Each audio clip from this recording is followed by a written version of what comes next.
light seems to be burning.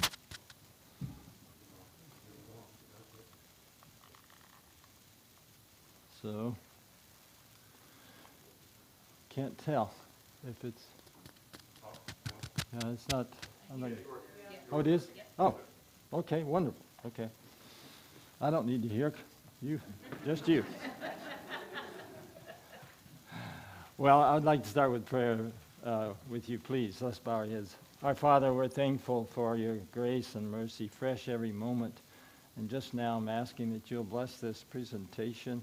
You know what needs to be presented to your honor and glory this morning. I pray in Christ's name. Amen.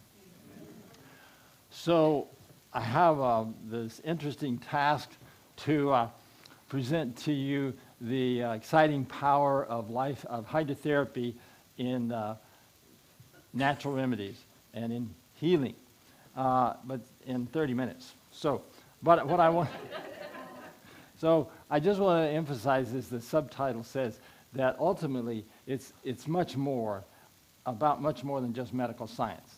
What's really exciting to me as a physician, someone that has taken all this education. I have a degree in biochemistry and molecular biology, and then I have a degree in medicine, and then I have a degree in epidemiology, and no wonder I look so old and gray. But the fact is that the things that we are given by God to use for simple remedies are physiologic. They make sense in medicine and in science and biology. But what they accomplish is disproportionate. Why should that simple thing be able to do such amazing things in healing? And so that's what I'm trying to communicate with you this morning. So the first thing I want to say is that there is good science, recent science that's been done and published showing that hydrotherapy, especially what they call hyperthermal hydrotherapy. So that's a fancy word that means high temperature water treatments.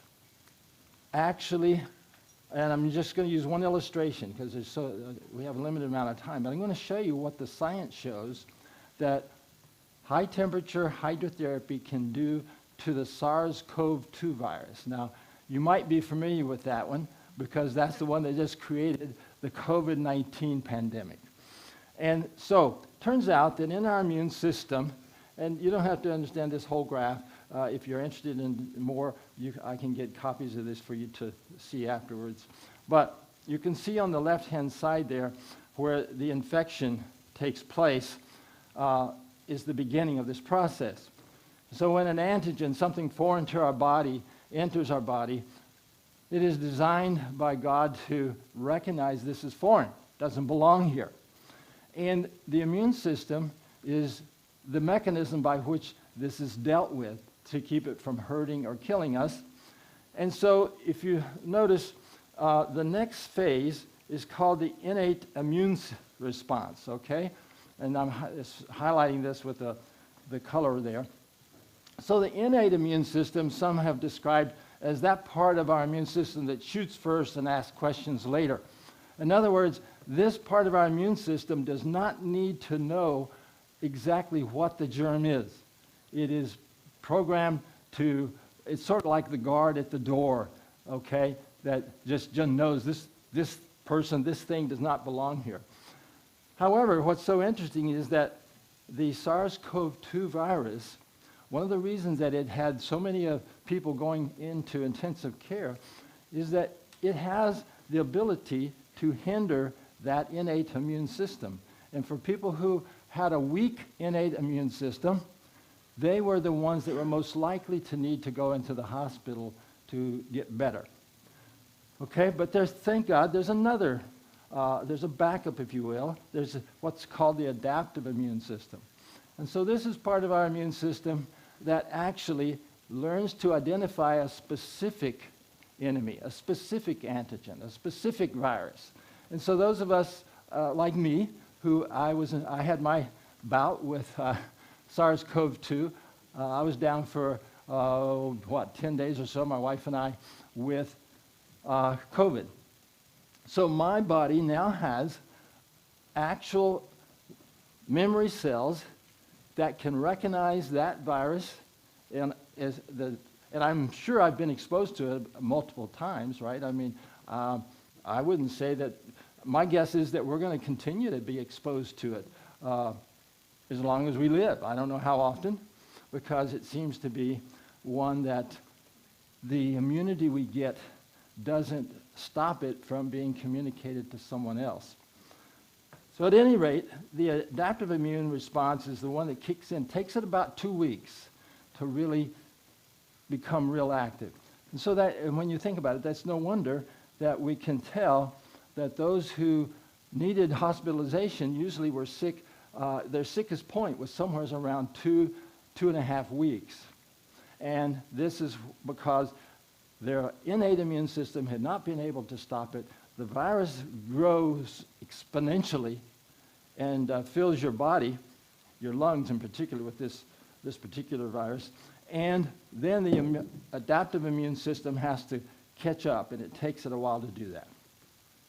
So let me see. Okay, yeah, I'm going to go now to my notes because I want to share something else. So the effects are not fully explained by the science, just by the effect on the circulatory system. I'm wondering, I think I'll prefer to take that off the screen because it's just going to distract you, or me too. But the effect of heating the body, we know, is to cause a dilation of blood vessels. And then the cooling contracts those vessels. And so that's why hot and cold has such an amazing effect on our circulatory system. There's an interesting statement made by Ellen White in The Spirit of Prophecy. She says, perfect health depends upon perfect circulation. And it's remarkable because the more we learn and the more science is publishing, the more we understand there's a lot of truth to that one simple statement. In fact, if there was one organ in our body that we might want to focus on to have optimal health, it's probably what's called the endothelium. That's the lining of the blood vessels. And it's, I don't have time to go into the amazing way that so many things that we have in our society can hinder that. But, for example, eating a high-fat cheeseburger can actually hinder your endothelium, so to the extent that it will impair your blood circulation for hours. And of course, if you have 1-3 times a day, like I used to, then my blood circulation was hindered all day long and part of the night. So, point is, circulation is important. However, what we've learned is that the effect of hydrotherapy, the hot and cold application to the body, is not only mediated by circulation. It turns out that it's also the nervous system. For example, let me illustrate to you in fact, today, the experts tell us that if we were defining the 12 systems of the body, we probably would put the immune system with the nervous system, not with the blood system, because the white blood cells are nothing like red blood cells or platelets. And I'm going to illustrate it with an interesting fact. I still remember when in medical school I first learned this, and I was amazed. It turns out that they've taken out of animals first, and then they did it with humans.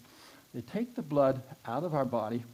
They, what we call, radiolabel the white blood cells. So they make a little signal on the white blood cell that when it goes back into the body, we can trace where it goes.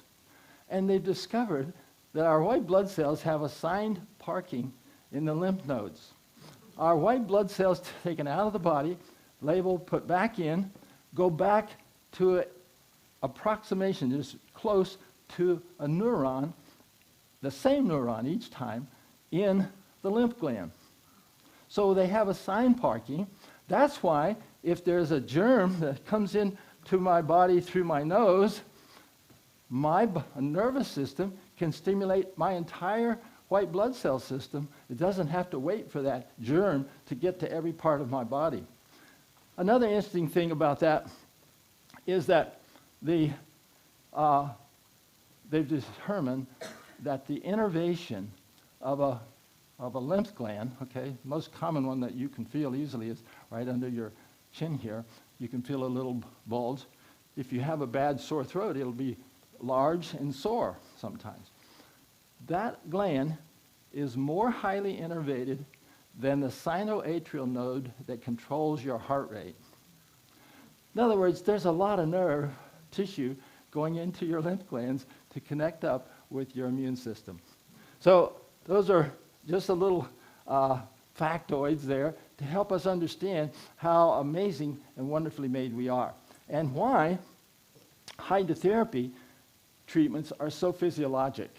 They make, as I said earlier, they're just completely rational that they would be helpful. But the part that's unexplainable is, how do we have such tremendous, large improvement from something as simple as hot or cold water?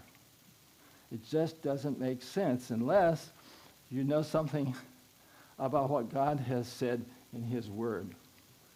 It turns out that one of God's major issues He has to deal with each of us, and He certainly has to with me, and I suspect with you as well.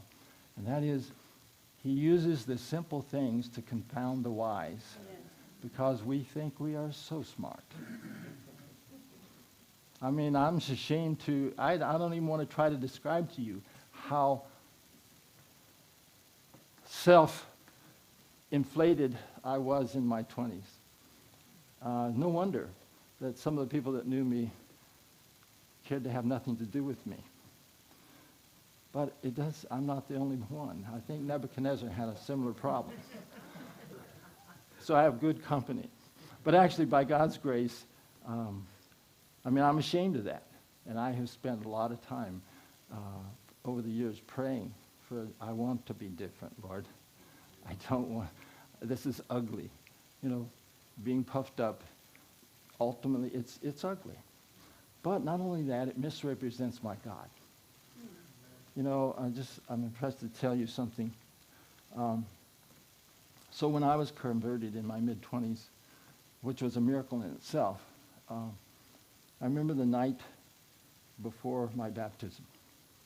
And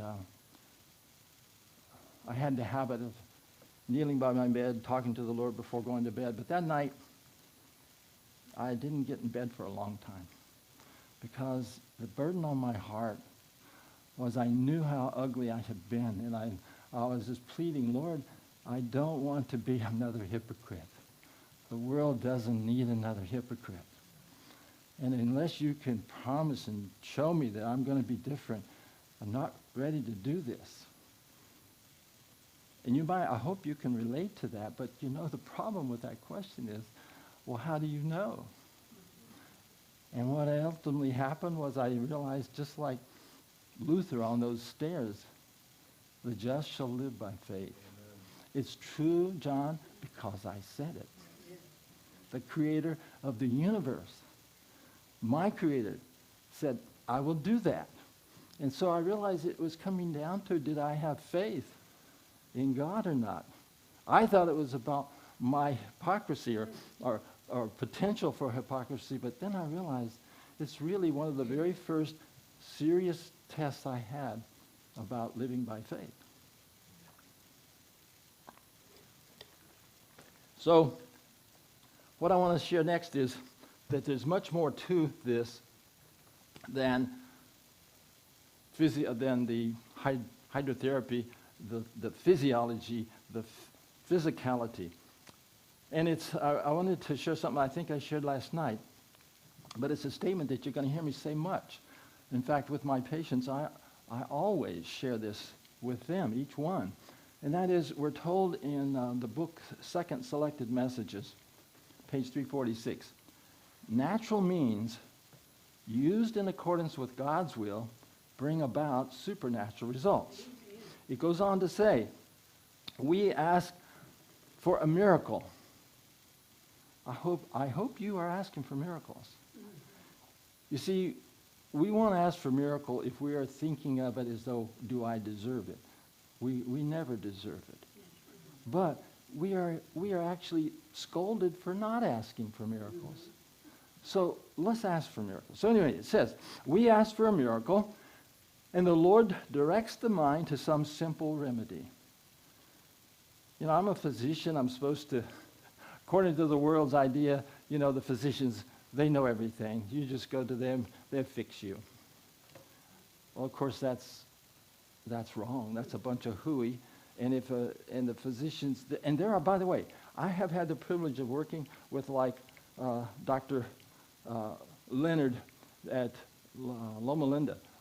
That was the first surgeon that transplanted a baboon heart into a child. And the child lived, I forget now, the first one probably only a month or so. But now, later in his career, they were living for many years. So what an honor. Just I felt like to rotate it and observe this man doing what he does. Fantastic. But you know something that was so impressive to me? That man had a genuine relationship with God. He was humble. He was transparent. He made mistakes. He had one day that he had made a suture in a child's abdomen after a surgery, and the needle had unfortunately punctured the diaphragm, and it caused some complications. And you know what? In his note, he described every single part of it, including the mistake, including what he did about it. Humility is the grandest part of character. And it's very contrary to human nature, all of us. When I do something stupid, the last thing I want to do is tell you about it. But God knows it. And it doesn't change his love for us. Our mistakes do not change his love for us. And he wants us to realize we can rest in him. We are fallible. We can't stop being fallible. That's built into us. Only God is infallible. But it goes on and says, we ask for a miracle, the Lord directs the mind to simple remedy. A little further down it says, we cannot disregard the laws of nature without disregarding the laws of God. Think about that one. There's a lot of meat in that. We cannot expect the Lord to work a miracle for us, she says, while we neglect the simple remedies he has provided for our use, which aptly and opportunely applied will bring about a miraculous result. Now, what does that say to me? It says to me that if I genuinely want a miracle for my patient, you know, I find it a lot easier to ask for a miracle for somebody else than for myself. I'm not sure that's altogether sound theology, but I think it's a common attribute. But I don't have any problem asking for a miracle if you come to me as a patient. I want God to do for you above all that we could ask or think. And so, if I want that, what this is telling me is that I need to seriously apply the simple remedies. I don't care if you're taking chemo or if you're having a surgery or what else you're doing. She says, we cannot expect the Lord to work a miracle for us while we ignore the simple remedies. And do you know how expensive the simple remedies are? I don't know what you pay for water. I don't know what you pay for heat, but it's not much. But you could go to a famous surgeon or oncologist, and you'll spend a whole lot more than that, and all you've done is talk to them. So my point is, these things we're instructed to use them. I want to encourage you as a bona fide, educated, licensed physician. I'm telling you, these we should not ignore. And what I have seen in my experience is things that you can't explain. In fact, I'm going to show you some more slides at the end here, just to show you. And then the statement is made that it's not a denial of faith to use rational remedies. So that doesn't mean everything. It's not everything is rational according to what? Rational according to God's laws of health and nature. So,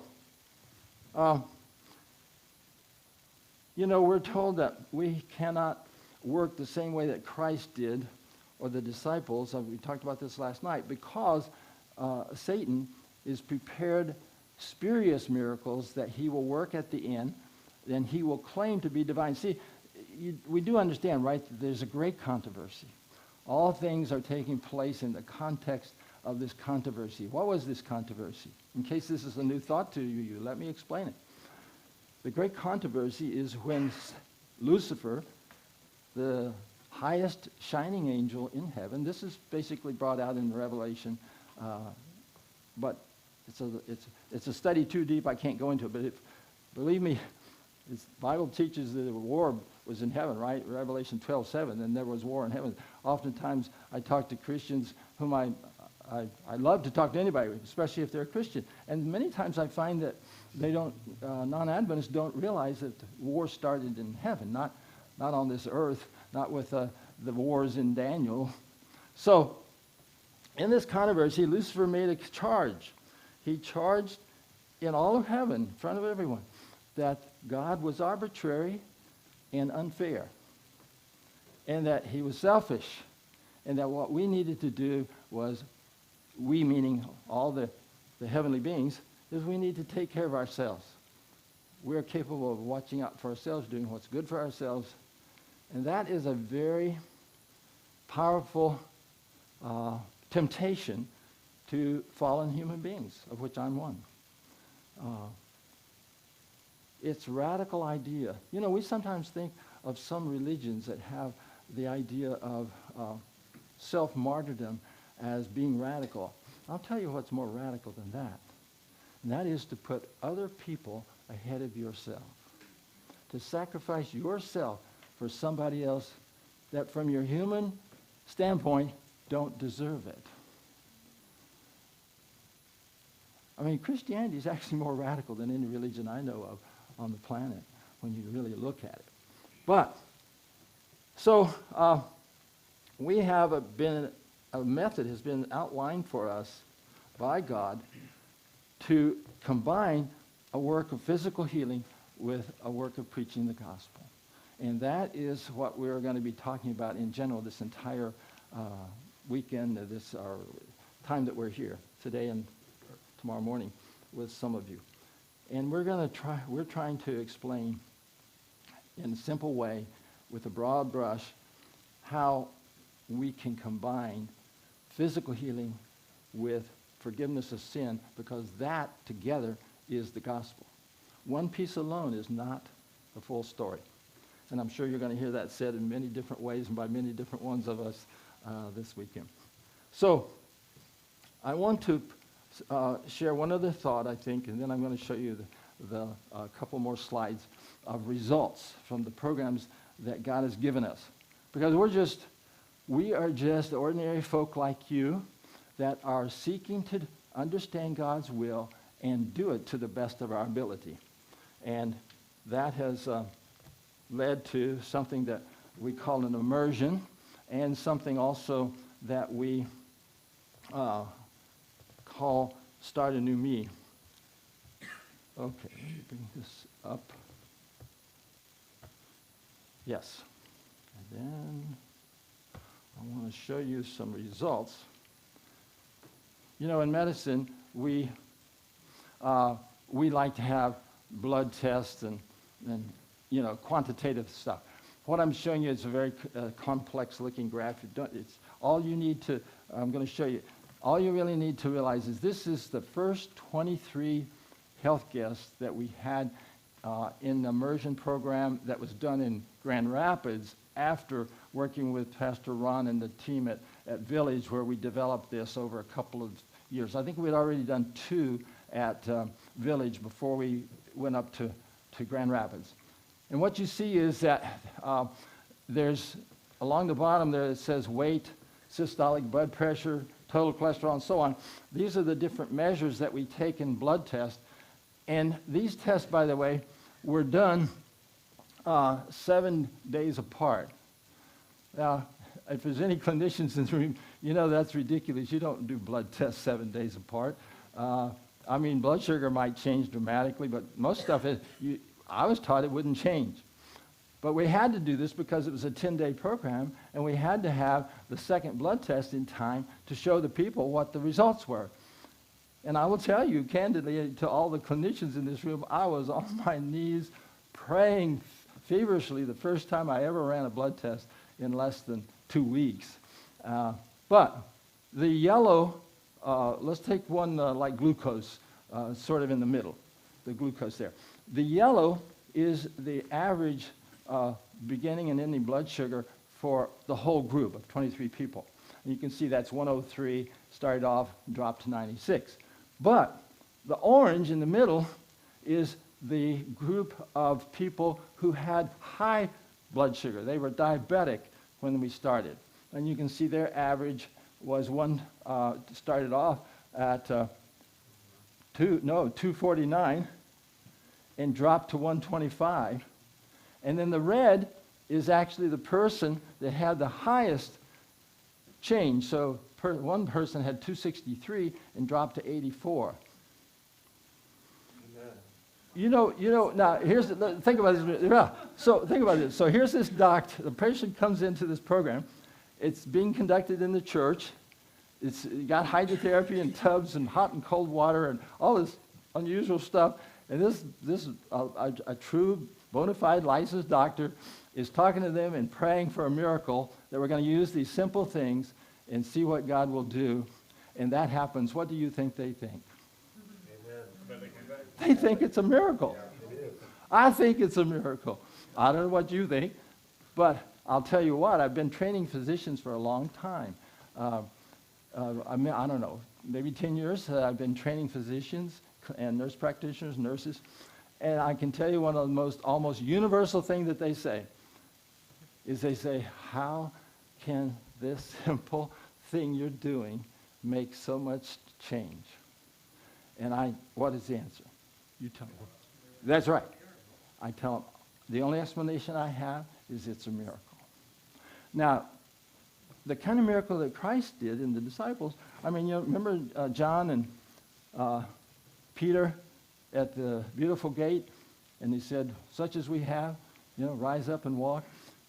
I call those raw miracles. We're told we can't do that because of the spurious miracles that Satan is prepared to do, to confuse.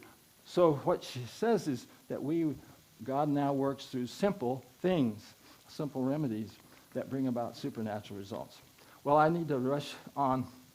I'm not going to explain. I'll show you this later. But I want to show you this one. So when I was a resident at Loma Linda, finishing my training, I did a research project. And I went personally to 4 different Adventist lifestyle centers and collected data from their most recent set of patients.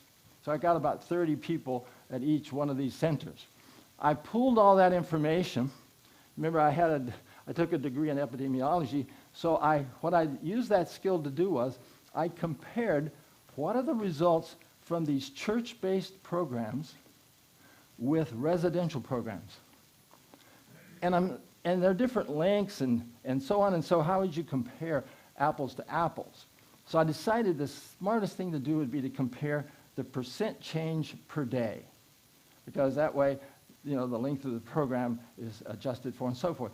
Well, anyway, the numbers are you don't have to worry about the numbers. I'm just going to tell you that the average was just over twice the amount of change per day in the church-based program than in the residential programs.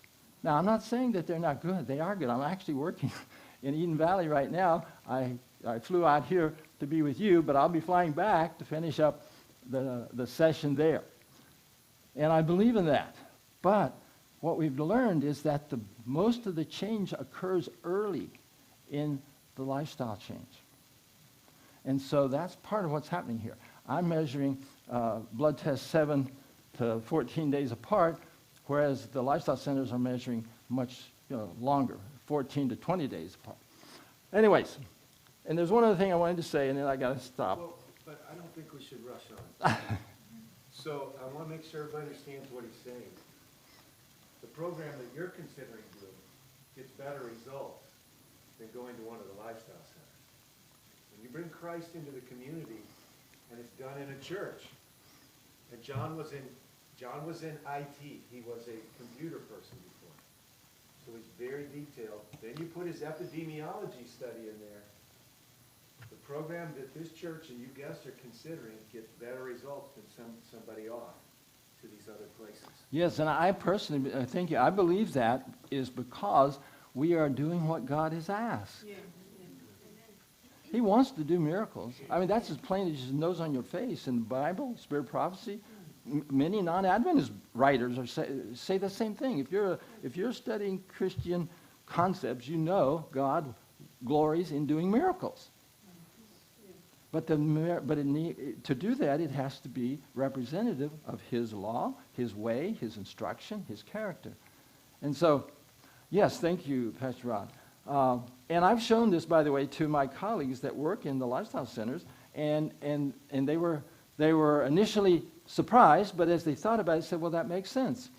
You're having rapid change, and they agree with me. Most likely, we're able to get more, I don't know what to say, more dramatic results doing it in the church. But one thing is the very least. One thing, absolutely, it is not inferior. If you do a program here in this church or any church, that you will not have results that are inferior to a lifestyle center. But it'll cost maybe 1/6 as much for the person to come as it would, because I'm at Eden Valley right now, and I can tell you these folks have spent $7,000 to $9,000, and that doesn't include travel. And I think you should mention also that the College of Lifestyle Medicine is now interested in your results. And would you say just something about that? That's true. So last year I did a workshop at the beginning of the program in Orlando, and I showed them these results. In fact, what I showed them was this right here. That's complicated looking, but I have a series of 6 health guests that went through the program that had that percent that you're looking at in the green. That's the percent change. We had people that the average change was over 50% of all of their measures, not just one. I mean, this is these lifestyle medicine doctors are saying, you need to publish a case series. This is remarkable. And of course, they don't necessarily agree. They're secular, some of them. In other words, the American College of Lifestyle Medicine is not a religious institution. It's a secular one. Many of those people are Christians. But anyway, they said, this is unheard of. This is unexpected. Anyway, thank you. I need to, I think I should now go back and just finish. I want to just share a little, because I'm over my time, and I apologize. But I want to tell you that, do you realize the God's universe operates on law? Even God operates under his laws.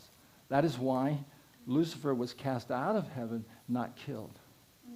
He needed to have the opportunity to make his case, if you will, before the universe. And by the way, you and I are one of the very last pieces of evidence that Christ is going to offer that his way is better. He's going to be able to change you and me from sinners into saints. That's safe to take back to heaven. Well, I'm so thankful that Christ's sacrifice purchased the legal right for him to give you and me his merits, the reward that he deserved, and take away to pay the price for the sins that I committed. And I just want to say that this last here, it's our faithful obedience to all that God has said with a burning desire to develop a character like Jesus that opens heaven's storehouse in response to our petitions. I feel sure you, like me, have at times seen how far short we come in being like Jesus and long to be changed into his likeness, his character. And, you know, when I was first converted from an antagonistic agnostic into a believer, it was a very trying time in my life. I can still remember thinking, John, what's happening to you? You're losing your logic. You know evolution. You know science. You know mathematics is the core of understanding this world. And I was like, but I would say to myself, this Bible study showed me evidence that a divine being knows the future. Explain knowing the future with mathematics and science. You can't do it. And so I was facing this question, am I going to be honest with the information that has been made known to me, or am I going to bury my head and stay like I was a scientific evolutionist? And what I want to share with you is that the Lord took away a number of my hobbies. I just lost interest. I remember that I was building this. I used to do off-road Baja road racing, and I was building this full-scale model in my basement. And when we moved away from that house, I realized, oh my goodness, I haven't even touched this thing, and here it is, needs to be disposed of. But some things didn't disappear. There were some things that I had to fight, and still fight, like, arm-to-arm wrestling with these temptations. And I want to tell you this because I believe it's good news, and I want to encourage you that when God shows us something like the power of simple remedies, and we believe that because God said it, it must be true. And so we decide we're going to use it. We're going to do what God wants. There can be real struggles. One of the common struggles is that using simple remedies, you don't make near the billing that you do when you use pharmaceuticals and send in the bill to the insurance company. So are we going to trust that God will take care of us financially, materially? Well, Matthew 6:33 says, seek ye first the kingdom of God, and all these things shall be added unto you. So that's my closing testimony. Thank you for your time and attention. I want to say one other thing. This afternoon, I've got a presentation with slides that it's one of the best that God has ever given me. I think you're going to enjoy it. I'm going to show you how the science reveals why the lifestyle changes we make are so powerful and how they literally change the gene expression in our body. Our diet, by the way, hydrotherapy needs to be accompanied by proper diet. Ellen White says proper diet can do more than all the baths, the hydrotherapy that can be given. But if we make the dietary changes, the hydrotherapy then has an unexplainable power for health. All right, thank you so much. Sorry, Sister Veronica.